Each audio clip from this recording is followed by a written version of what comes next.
Okay. Sige po. Ako si bilang kasapi Saram, Revolusyonaryo Alyansang Mga Bansa,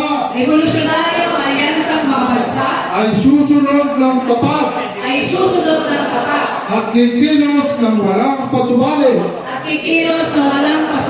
sa mga adhikain, alituntunin at gawain ng samahang ram sa abot ng aking makakaya. Lagi kong iisipin at tatandaan ang laging una sa lahat